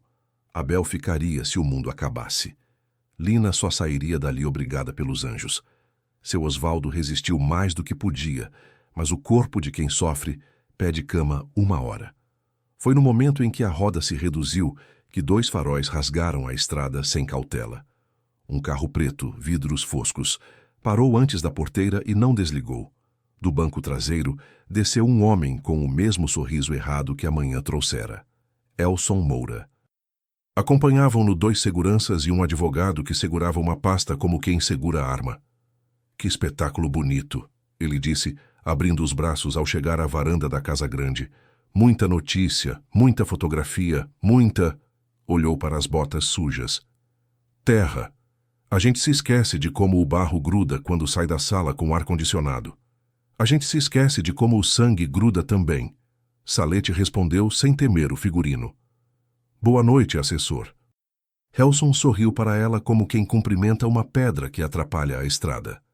Voltou-se para Brandão. Delegado, o senhor vai me acompanhar voluntariamente até a delegacia para conversarmos como homens adultos ou prefere que a gente marque uma coletiva? Brandão não piscou. O senhor pode falar aqui mesmo, é público. Público é o que eu decido que é, delegado. O tom dele endureceu. Esse terreno pertence, levantou a pasta, ou pertencerá novamente ao patrimônio do município. O senhor está se excedendo. E então, de repente, fez algo que não combinaram com ele. Ousou ser humano, o tipo de humano errado. E o senhor, seu Abel, é um homem simples. Negócios grandes dão enxaqueca em cabeça de roça. Aceite a proposta. 30 mil virou 50. Abel respirou com calma. Olhou para Lina. Olhou para o cedro. Olhou para a chuva que a tarde prometera e não veio. E então, como quem cancela uma missa com uma palavra, falou. O rancho tem dono. O nome. E o nome hoje é Breno, Teresa, Cláudia e mais quem o cedro quiser dizer. A prefeitura não tem escritura de morto. Elson riu baixo, como quem concede ponto numa partida sem juízes. Virou-se para os seguranças. Quebrem as câmeras. Levem os papéis. E delegado, venha comigo, a cidade precisa de ordem. O que se seguiu não foi cinematográfico. Foi feio, quase ridículo. 2 homens com treinamento de shopping avançando sobre 2 professoras e um camponês com um facão velho encostado na parede. Mas acontece que o mundo, às vezes, tem senso de humor de justiça. Píndoba, até então deitado como quem sonha com ossos, partiu como um raio e mordeu o tornozelo de um segurança, o suficiente para o homem perder o equilíbrio, bater no outro e derrubarem juntos o advogado com sua pasta. Salete, com uma agilidade que suas alunas nunca suspeitariam, ergueu o celular para o alto gritando: "Tá gravando! Tá gravando!", enquanto Lina recuou e, com uma velocidade feita de medo e treino, empurrou a caixa de documentos para debaixo do fogão de lenha. Brandão, que não é herói, mas é policial, sacou a arma e apontou para o peito do primeiro segurança. "Acabou", ele disse, interno, quase triste. "Encosta. Mãos na cabeça. O senhor também, assessor. Qualquer movimento vai ser lido como agressão em cena de crime." Elson levantou as mãos. Não pelo medo da arma. Homens assim não temem metal, mas pelo cálculo. Era cedo para morrer. O advogado tentou levantar o protocolo. Brandão levantou o olhar. Ganhou-se uma noite. Às vezes, justiça é só comprar uma noite para o amanhã ter como chegar. "A conversa com o senhor, assessor, a gente já teve hoje de manhã", Abel disse, finalmente, com a calma que apertava o peito. "Da próxima, traga nome de santo ou papel sem mentira. O resto a gente guarda aqui no fogão perto do feijão que sustenta. Aqui ninguém queima a prova. Aqui a lenha é para esquentar comida." Elson cravou os olhos em Abel e, pela primeira vez, parecia ver um homem e não um obstáculo. Seus lábios se moveram quase sem voz. "O senhor não sabe com quem está falando." "Sei." Abel sorriu de lado. "É por isso mesmo que eu falo de volta." A viatura levou os dois seguranças por desacato e tentativa de obstrução. O assessor voltou no carro preto, prometendo advogados, juízes, tempestes 10. A pasta ficou, mas com menos fôlego do que tinha ao chegar. Dentro, documentos timbrados do Instituto Horizonte, convênios assinados com a prefeitura, notas de pagamento a entidades parceiras e, escondido na forração, um pendrive. Salete o encontrou quando o couro cedeu de leve e o metal brilhou como língua de cobra. "Eu queria muito que milagre fosse isso aqui", ela disse, pesando o pendrive. "Mas desconfio que é a parte em que a gente sofre 7 pragas antes." No dia seguinte, o rancho parecia um centro cívico. Chegaram peritos com jalecos azuis, técnicos com caixas de metal, repórteres com microfones e espumas coloridas, curiosos com garrafas de água, devotos com terços. Lina ficou próxima à janela da casa grande, onde podia filmar sem atrapalhar as mãos técnicas que mediam, fotografavam, colhiam, numeravam. Salete circulava com crachás imaginários, mediando conflitos entre saber popular e protocolo científico. Abel circulava como dono de casa e guardião. "Água, sombra, silêncio, não mexe, depois a gente vê." Aqui não. Brandão se dividia em 3. Comandava a equipe, atendia a imprensa, recebia telefonemas. E telefonemas vieram como chuva prometida. Do gabinete do prefeito, do gabinete do secretário de segurança, de uma deputada da região, de um jornalista de fora querendo exclusiva. A voz do prefeito finalmente se fez ouvir sem rosto. "Delegado, precisamos de serenidade. Há um processo de urbanização previsto. Não podemos permitir que um caso isolado paralise a cidade. O Instituto é parceiro antigo. Se houve desvios, investigaremos. Mas peço cautela com especulações." "Prefeito", Brandão devolveu com cuidado de quem pisa em ovos e cassins. "O que tenho aqui não é especulação. É terra, papel e gente. O senhor vai precisar vir pessoalmente. O prefeito prometeu uma visita na próxima semana." O assessor Elson, por sua vez, reapareceu 2 vezes na rádio local com palavras bonitas e nada dito. Fake news, invasão de área pública, denuncismo, crise fabricada. Mas a palavra que estava por baixo de todas as outras era uma só: pânico. No meio da tarde, João Lucas conseguiu abrir o pendrive. O arquivo principal trazia um nome cínico: Projeto Aurora. Dentro, planilhas de voluntários com iniciais e datas, transações financeiras que terminavam em contas de pessoas físicas, e-mails impressos com mensagens que evitavam nomes e investiam em metáforas. levar o material ao cedro, garantir o descanso sob a árvore, não dar visibilidade à fase de ajuste. Em uma pasta chamada Memórias, vídeos mal enquadrados de um laboratório pobre, com macas e soro pendurado em ganchos de parede. Lina tentou ver tudo, mas o corpo pediu ar. Saiu, encostou a testa no tronco do cedro, fechou os olhos. O toque devolveu a ela uma lembrança. A noite em que, deitada no piso do quarto azul, ouviu um choro abafado do outro lado da parede. Não era o seu. Era mais velho, mais masculino, e repetia uma palavra como quem bebe água. Mãe. Eram palavras apartadas por intervalos grandes de quem não tinha fôlego inteiro. Lembrou-se de ter murmurado um "tô aqui" que virou pedra na língua. Não podia ir.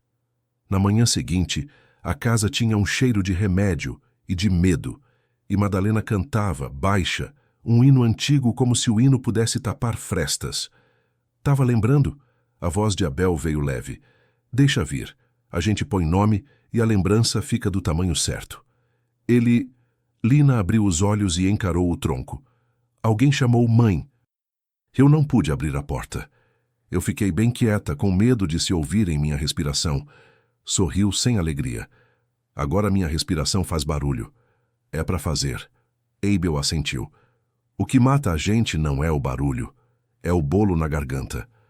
Perto dali, Madalena prestava depoimento numa sala improvisada. Não havia cadeira confortável, ar-condicionado ou água gelada. Havia uma mesa de madeira e uma caneta que parecia pesada de culpa. O que ela disse era quase o que já sabiam, mas agora ganhava logaritmo de crime. O Instituto Horizonte contratou a Clínica Comunitária Nilo de Sá para pesquisas de campo. Os voluntários eram pessoas sem papel, gente da rua, meninos que sumiam, moças com mais pressa do que mundo. Quando reagiam mal, eram levados ao rancho do cedro. A árvore, o lugar e a noite viravam argumento. A natureza cuida, não cuidava. Acontecia o resto. Eu fiquei, delegado, Madalena disse sem desculpa. Fiquei porque a gente se acostuma a obedecer e, quando vê, já obedeceu demais. Eu achava que... Falhou. Eu achava que era menor do que era. Levantou o rosto, desejando uma autoridade que a absolvesse por 20% do que fez. E se eu ajudar? E se eu contar nome, rosto, lugar? Brandão apoiou a caneta. A senhora vai responder pelo que fez. Mas a ajuda pesa, sim. Pesa pro lado certo. Então eu falo do menino da mercearia, o Breno. A voz dela não quebrou. Rachou. Ele pediu água. Eu dei. Engoliu uma memória que não servia a nenhum tribunal. Eu vou falar do Dr. Nilo. Onde ele dorme. Onde ele guarda a chave. Onde ele leva os papéis quando quer sumir deles. Foi a primeira vez que o nome Nilo não pareceu apenas uma sombra. Ganhou perna, endereço, rotina. João Lucas rabiscou num papelão a frase que viraria manchete. Técnica da clínica confessa. Instituto e prefeitura sabiam. Era a verdade com arestas, mas cabia num retângulo de celular. À noite, a cidade não dormiu junto. Dormiu pescando sonhos. A notícia correu à região. Mensagens chegaram de lugares com nomes que só se pronunciam com poeira. Itamirim, Lagoa do Meio, Riachinho. Cada lugar com uma história de alguém que sumiu sem costura no pano dos dias. O nome de Nilo virou assopro que pegava fogo fácil. Brandão, no que de melhor tinha, planejou direito. 2 viaturas discretas, um carro descaracterizado, homens com colete por baixo da camisa. João Lucas, que sempre queria estar onde não podia, obedeceu. Ficou de longe, mas com lente grande. Salete pediu para ir e foi. Não porque mandasse, mas porque às vezes o mundo funciona assim, pelo tanto de não ordem que alguém carrega e sabe usar. Abel queria ir. Lina queria ir. Não foram. O rancho precisava deles como uma fogueira que arde sem queimar. Presença. Foram à cidade, no bairro em que as casas têm muros altos e cachorros que latem de sotaque. A clínica de Nilo tinha uma fachada de consultório arrumado aos domingos, placas com letras em bronze, vasos de plantas bons de foto, recepção com TV que passava televisão que ninguém via. Mas havia, no fundo, uma casa de fundos, onde luzes acendiam tarde. Brandão encostou 2 esquinas antes. Desceram. O delegado caminhou com a serenidade de quem joga xadrez, sabendo que o rei finge que não está em xeque. Bateu na porta. A luz acesa por trás fez as sombras se mexerem. Nilo abriu. Era um homem comum de estatura média, olhos que não tinham culpas à vista, cabelo passado para o lado. Parecia professor de cursinho. Talvez tenha sido. Vestia a cara de quem não tinha medo de nada que se escrevesse. Doutor Nilo de Sá? Brandão perguntou sem ganhar título para além do que a carteira dizia. Ele mesmo, respondeu Nilo, com um sorriso que não era para pessoas, era para situações. Em que posso ajudar, delegado? O senhor está preso. Não houve cena. Não houve corrida pelos fundos, nem copo quebrado, nem arma em cima da geladeira. Houve apenas um movimento miúdo de quem pensou rápido demais e falhou. A mão de Nilo foi ao bolso buscando o celular. Salete atrás viu, gritou, não, e a mão de um policial foi mais ligeira. O celular caiu no chão, a tela rachou. João Lucas, a 50 metros, pensou na força do vidro como metáfora e anotou. Quando Nilo entrou no carro, olhou pela janela e viu uma professora de chapéu de palha e olhos queimando. Sorriu ainda. Não sabia desistir. Seus papéis falam por você, Salete disse, alto o bastante para caber no jornal de amanhã. Nilo respondeu com um silêncio cheio de livros que ele leu para poder dizer só esse silêncio. Foi um silêncio inútil. Todo mundo já sabia. Não com os detalhes, mas com o necessário. Na delegacia, a confusão foi de novela. 2 advogados, 3 telefonemas de gente grande, uma tentativa de habeas corpus por excesso de publicidade do caso. Brandão respirou pelo nariz, segurou-se na legalidade como quem se segura numa corda em rio cheio e conseguiu segurar Nilo por flagrante de obstrução de justiça. O celular escondia conversas suficientes para as próximas 48 horas de cadeia. Ele precisava de 48 horas. 48 horas, às vezes, é o tempo que Deus usa para virar mesa. De volta ao rancho, Abel e Lina abriram a casa por dentro. O fogão que acolhera a caixa e o pendrive parecia mais pesado que o ferro aguenta. Pindoba deitou perto, como quem protege o centro da sala. Salete chegou mais tarde com a notícia da prisão temporária e um cansaço que prometeu cobrar juros. 2 noites, ela disse, bebendo água num copo que cheirava a gente. 2 noites para a cidade acordar inteira. Olhou para Lina. E você, menina, precisa dormir. O tom não tinha frase triste. Tinha comando de quem ama. Lina sorriu no limite da exaustão. O corpo dela aprendera a obedecer ordens que feriam. Estava aprendendo agora a obedecer ordens que cuidavam. Foi ao quarto, dormiu com os dedos ainda marcando o contorno do caderno. Abel apagou as luzes devagar, como quem fecha o pano. Antes de deitar, foi ao terreiro e tocou o cedro. Tamo indo, viu? Sussurrou. A raiz é funda, mas a gente trouxe pá. A madrugada dividiu os trabalhos entre o rancho e a delegacia. No rancho, 2 policiais cochilavam sem cochilar. Na delegacia, Nilo tentava mandar recados com olhos. Brandão fingia não ver, via. Às 3, uma moto parou em frente ao rancho. Abel levantou sem ruído. Pindoba, só o olhar. No banco traseiro, um embrulho. O motoqueiro colocou perto da porteira e partiu sem olhar para trás. Abel esperou. Contou até 50. Abriu. Era uma caixa de sapato, com fita isolante grossa. Dentro, 4 fotografias impressas e uma nota. Isso é o que acontece com quem esquece quem manda. Volta para a roça, Abel. As fotos mostravam a fachada da casa de Abel, a de Salete, a da igreja com a porta entreaberta, e uma colombina de crueldade de Lina colhendo caju. Alguém tirou sem que eles percebessem. Abel sentiu o colarinho apertado por dentro. Acordou Brandão por telefone. O delegado praguejou baixo, ordenou mais ronda. O medo moderno tem tecnologia. O medo antigo tem músculo. Abel usou ambos, trancou todas as portas, reforçou o portão, guardou o facão em lugar de fácil mão. Na manhã seguinte, levou as fotografias para a rádio. Não para pedir pena, para pedir olhos. Vão olhar por nós, disse no microfone. Quando a cidade inteira enxerga, fica mais difícil apagar luz. A cidade ouviu. No mesmo dia, o prefeito apareceu enfim, não no rancho, mas no rádio. Ao lado, Elson. O discurso foi daqueles que sabiam se equilibrar entre letras e medos. Acompanharemos a investigação. Não toleramos desvios. O Instituto Horizonte é parceiro decente que pode ter sido infiltrado por maus profissionais. Não falaram Nilo.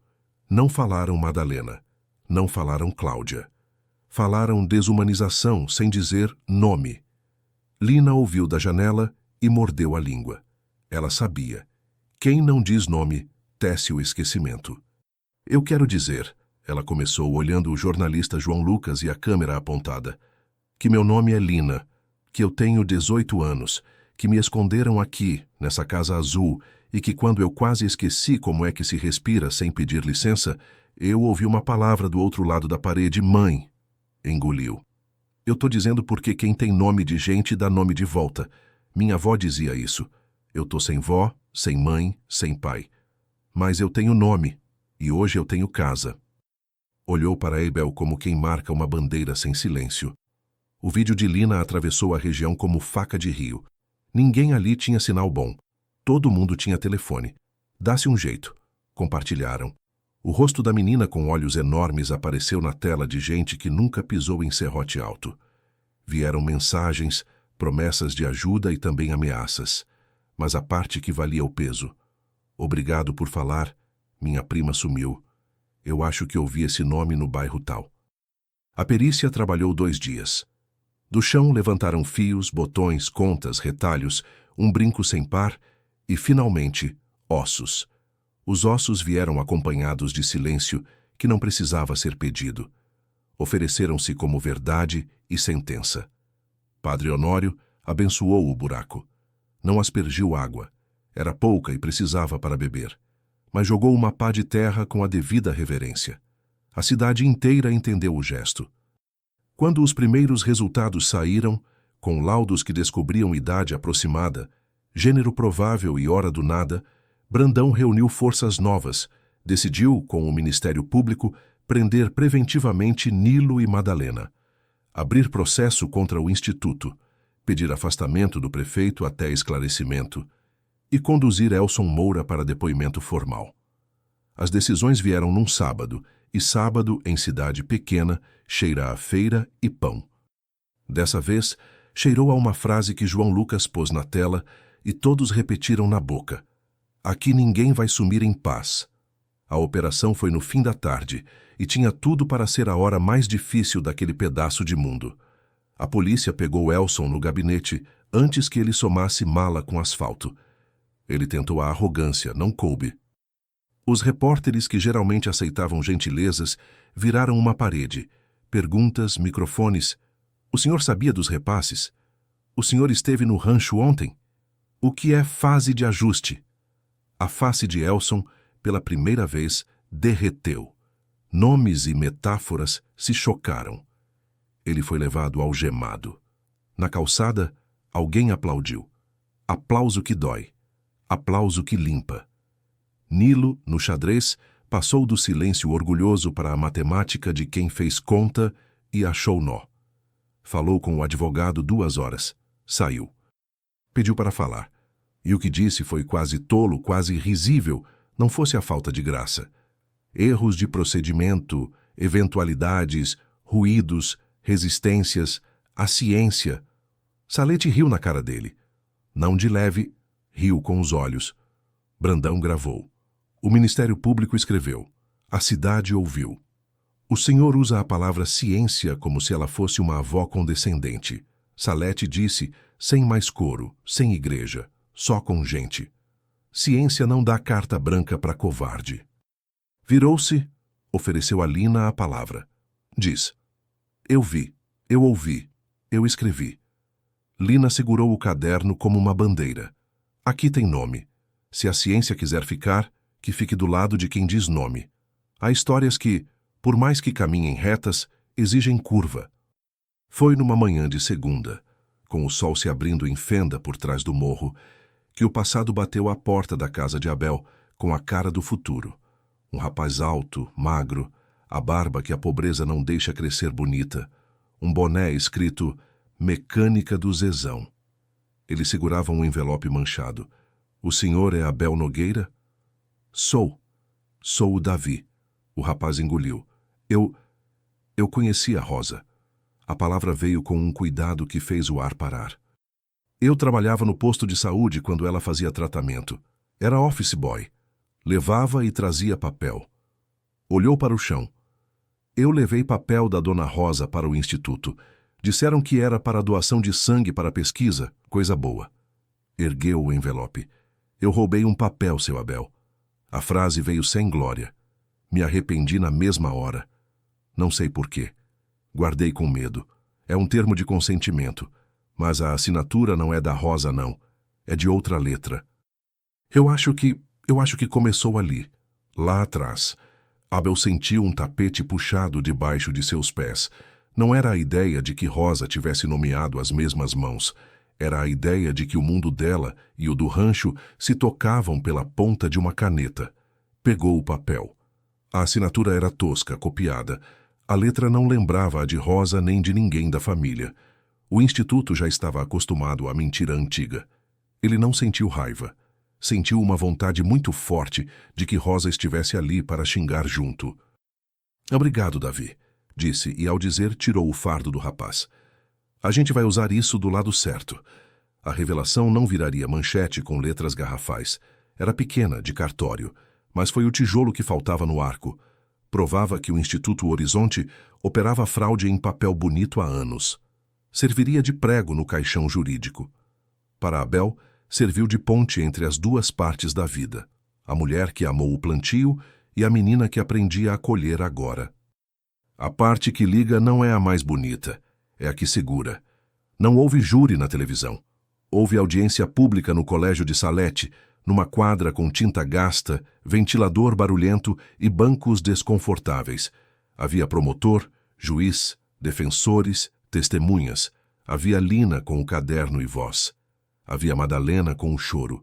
Havia Abel com a firmeza. Havia João Lucas com a câmera. Havia gente, muita, com sede. A promotora, uma mulher de 30 e poucos com rosto de quem não perde ônibus, conduziu como quem comanda a procissão. Mostrou os papéis, repetiu os nomes, ensinou a cidade como se lê uma planilha. O advogado do instituto tentou segurar o ar com advérbios. Não deu. Lina falou e mexeu o vento.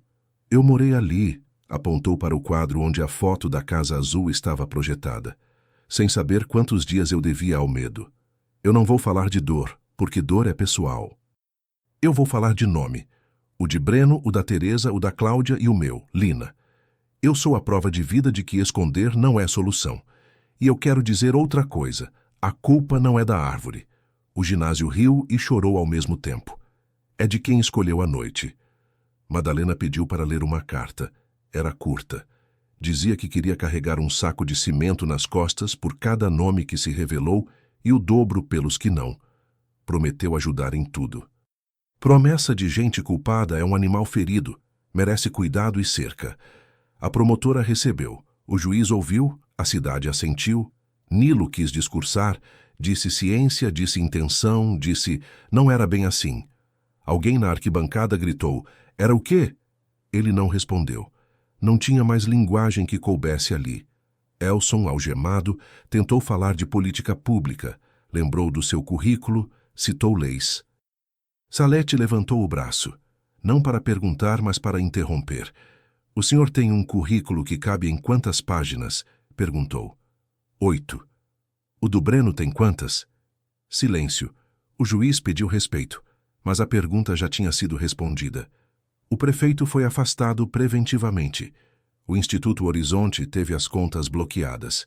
O Ministério Público pediu a prisão de Elson. O juiz concedeu.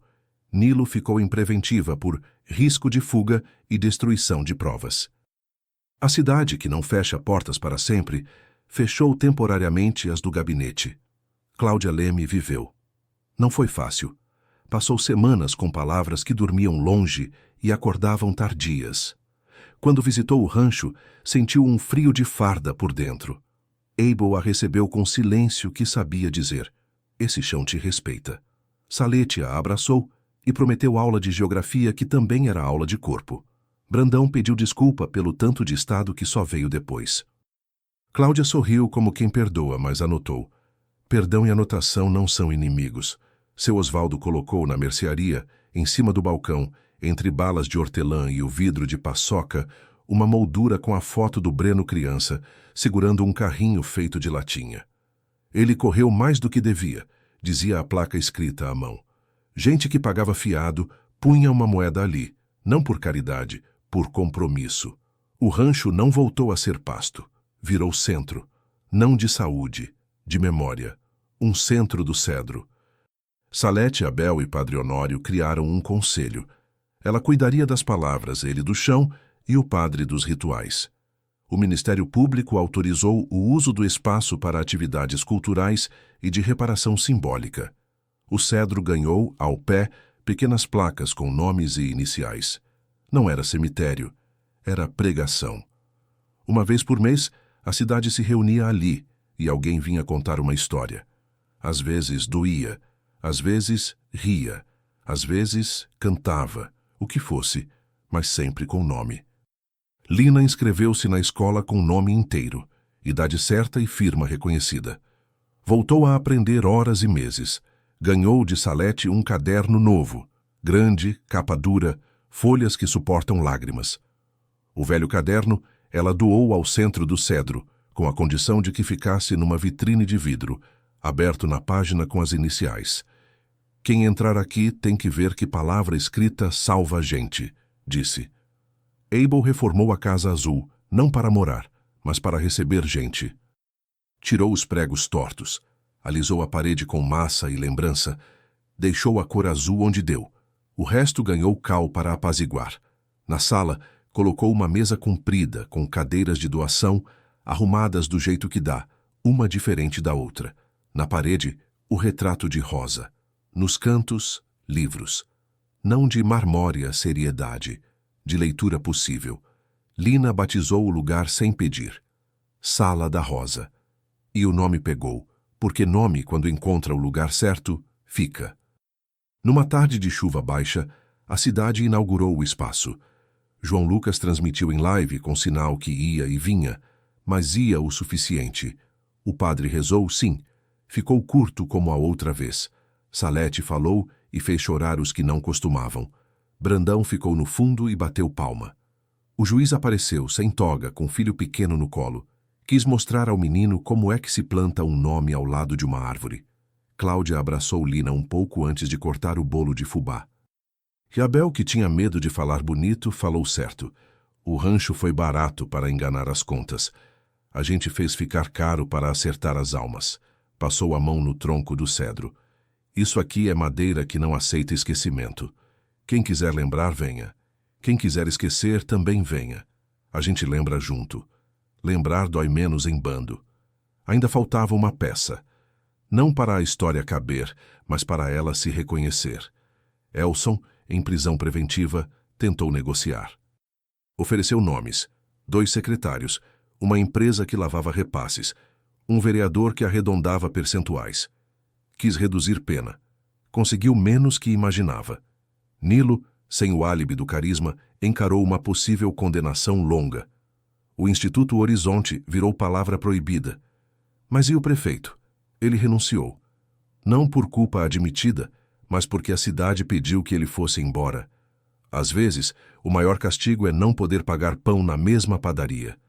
Davi, o office boy que trouxera o papel de Rosa, voltou. Trouxe mais. Uma caixa de livros que a esposa queria doar ao centro do Cedro. Entre eles, um romance velho que Rosa amava. Abel passou o dedo no título e sorriu com os olhos molhados. A vida dá laços estranhos. A gente aprende a fazer nó. Numa manhã de domingo, Lina acordou cedo, fez café e saiu com Abel para visitar o Cedro. O céu tinha tomado o azul bonito das coisas que vão aguentar calor. O tronco estava quente de ontem. Lina encostou a testa e fechou os olhos, gesto que virou ela. Abel do lado encostou a mão e disse: "A gente terminou." "História não termina", Lina respondeu, abrindo os olhos. "A gente só muda o jeito de contar." "Então conta o nosso jeito." Ela respirou fundo. O perfume do capim-santo que Rosa plantara fazia volta. Pindoba passou como um raio e parou no pé deles, língua de fora, dono dos quintais. "Nosso jeito é dizer nome. É cuidar de quem chega e de quem foi. Quer não vender o que não tem preço." Olhou para Abel, demorando mais um segundo. "É escolher família quando a vida não escolhe por nós." Abel assentiu. A palavra família entrava no peito como se fosse o lugar dela. O silêncio que veio depois era o silêncio bom, o que deixa a casa respirar. Anos depois, a história do Rancho do Cedro seria contada em escolas, igrejas, linhas de ônibus. O centro do Cedro teria visitas de gente de fora, pesquisadores de verdade, autoridades que viriam para tirar foto e alguns que viriam para ouvir.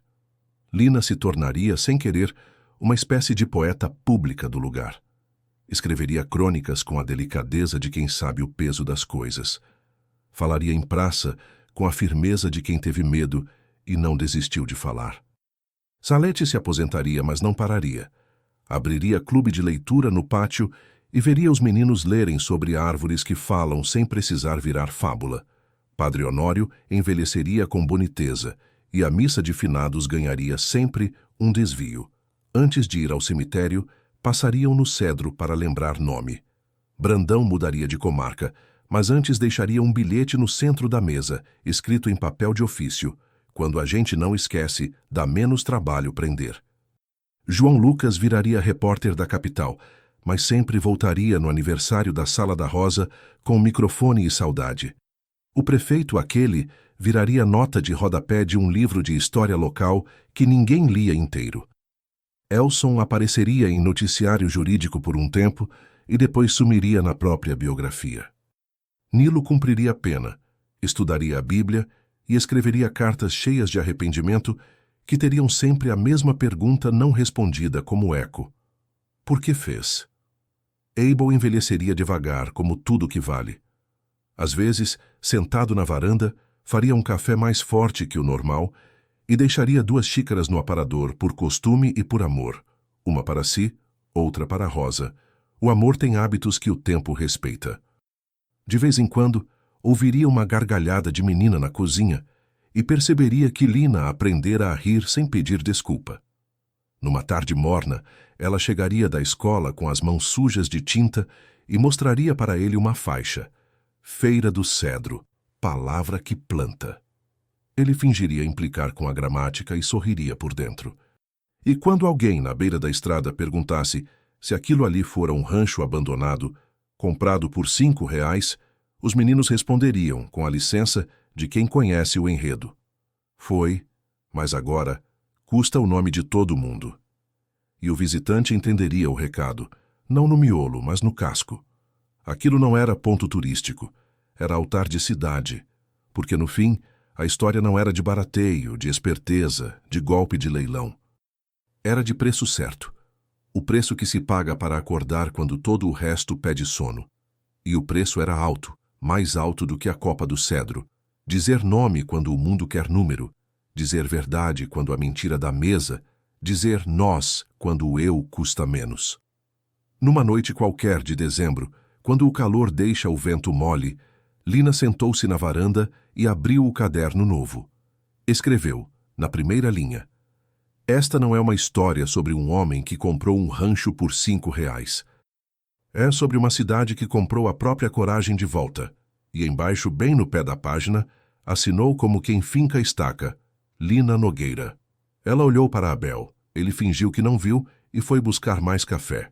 Pindoba, velho e feliz, roncava com a língua fora, aprendendo que paz faz barulho. A lua, desavergonhada, meteu-se entre as folhas do cedro. E o rancho, enfim, fez barulho de casa. Se esta história te tocou de algum jeito, comenta qual nome você levaria para debaixo do nosso cedro e por quê. E se quiser acompanhar outras histórias que fazem a gente sentir e pensar, se inscreve no canal. Isso ajuda muito a gente a continuar plantando palavra boa por aí.